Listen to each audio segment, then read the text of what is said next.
था इनऑर्गेनिक और ऑर्गेनिक, ये तो आपने कल ही पढ़ा कि भाई ऑर्गेनिक होता क्या, इनऑर्गेनिक होता क्या।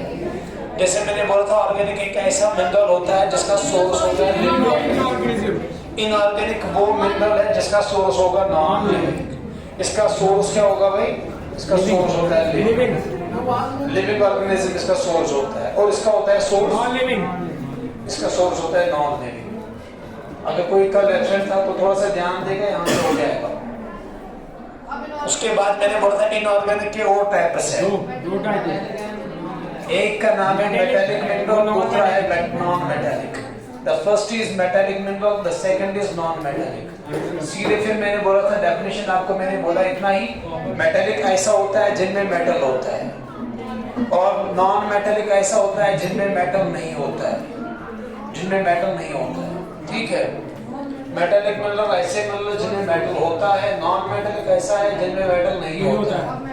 इतना आया सबको समझ, ठीक है, आया समझ। मेटालिक ऐसा जिनमें मेटल होता है, नॉन मेटालिक ऐसा जिसमें मेटल नहीं होता है। फिर आपको मैंने मेटल पढ़ाया था, मेटल होता क्या है, मैंने आपको बोला था भाई एक हार्ड सबस्टेंस है, मेटल एक हार्ड सबस्टेंस है जिसकी प्रॉपर्टीज फिर मैंने आपको बोला था जो डक्टिल, जो गुड कंडक्टर होता है, good conductor of heat and electricity. और मैंने बोला था इसके बारे में कि भाई रिंगिंग साउंड होता है, हैमर्ड होता है, डक्टिलिटी हुई होता है। And we can convert these metals into thin wires also. ये मेटल्स की property. Then we have examples also, इसकी एग्जांपल्स भी है हमें हमारे पास। और एक बात, जब मैंने इसको पढ़ाया था तो फिर इसके बाद मैंने आपको बोला था भाई मेटल्स की भी ये मेटालिक मिनरल जो होते हैं, these are further divided into two parts. Metallic mineral और दो पार्ट्स में डिवाइडेड होते हैं, आधे होते हैं फेरस और आधे होते हैं नॉन फेरस। ये होते हैं फेरस और आधे होते हैं नॉन फेरस। मैंने बोला था फेरस वो होते हैं जिनमें आयरन होता है, और ये होते हैं वो जिनमें नो आयरन होता है, जिनमें आयरन कंटेंट है ही नहीं। माइनिंग की बात करेंगे, समझना सारेगा माइनिंग क्या होता है, क्या नहीं होता है। पहले डेफिनेशन से स्टार्ट करेंगे। मुझे पता है यार बहुत सब बच्चों को इसके बारे में पता होगा, डेफिनेशन पता होगा कि व्हाट द माइनिंग इज। तो माइनिंग के बारे में इतना याद रखोगे, extraction of mineral, yes, extraction of minerals from the earth, extraction of minerals from earth, this is what the mining is.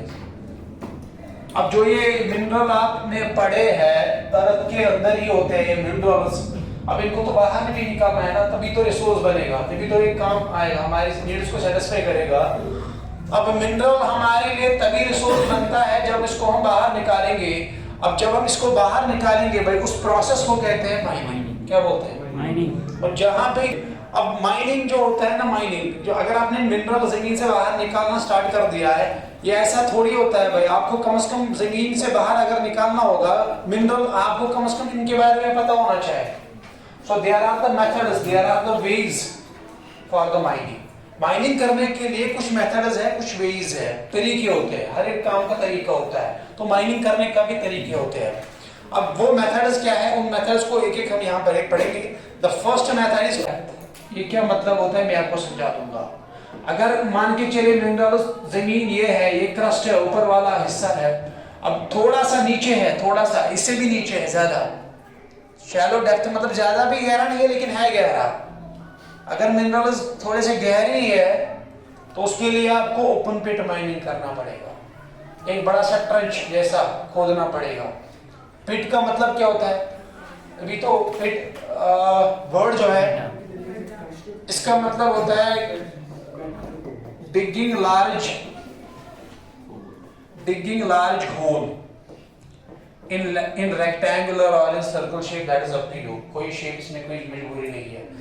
तो पिट क्या होता है, एक बड़ा सा होल बनाना, लार्ज होल बनाना, ट्रंच जैसा होता है। और अगर आपने जमीन की खुदाई कर दी, एक बड़ा सा ट्रंच बना दिया, नीचे गए, because your motive is only to extract the minerals from the deep inside the earth। ज्यादा डीप नहीं होते, शैलो ही होते हैं, ठीक है। तो इससे क्या कर रहे हो, ओपन पिट कर रहे हो, बड़ा सा गड्ढा बना रहे हो, you are making a large hole, this is called a pit, this large hole is called a pit, trench इसको बोलते हो।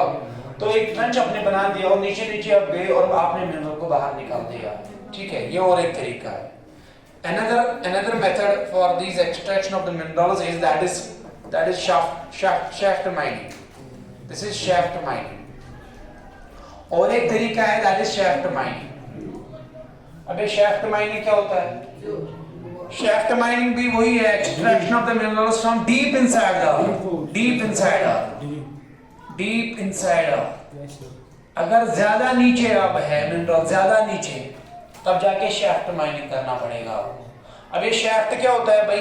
shaft होता है कि आपको डिग करना पड़ेगा नैरो होल का मतलब होता है इतना बड़ा गड्ढा नहीं बनाना है, बस होल बनाना है, एक टनल बनानी है. you have to dig a tunnel. एक टनल बनानी है. देखो क्या होता है, आपने एक टनल बना दी जिससे इंसान नीचे जा सकता है.